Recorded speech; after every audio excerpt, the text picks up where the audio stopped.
జనవరి 23, 2026 వసంత పంచమి. పూర్వభాద్ర నక్షత్రంలో శుక్రవారం వచ్చింది. చాలా విశేషం.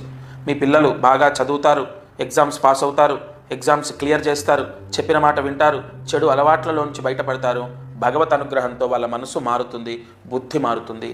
అయితే ఏ తల్లి కానీ ఏ తండ్రి కానీ ఈ వసంత పంచమి రోజు ఖచ్చితంగా సరస్వతీదేవి యొక్క అష్టోత్తరాన్ని పారాయణ చేయాలి.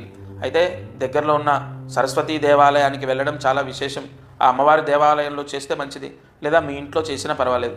అయితే సరస్వతీదేవి అష్టోత్తరాన్ని చదివిన తర్వాత మీ పిల్లల పేరుతోని కాలభైరవ అష్టోత్తరం చదవాలి. ఇది ఖచ్చితంగా ముఖ్యమైనటువంటిది. అది సరస్వతి అమ్మవారి దేవాలయంలో అయినా లేదా మీ ఇంట్లో అయినా సరస్వతీదేవి అష్టోత్తరాన్ని చదవాలి. రెండోది కాలభైరవ అష్టోత్తరం చదవాలి. ఈ రెండు అష్టోత్తరాలు ఈ వసంత పంచమి రోజు పారాయణ చేస్తే మీ పిల్లల్లో మార్పు ఖచ్చితంగా చూస్తారు. ప్రతిదానికి దానం చేయటం, ప్రతిదానికి హోమం చేయటం, లేదా ప్రతిదానికి దానం చేయటం, ఇది 100% ఖచ్చితంగా చేయాలి.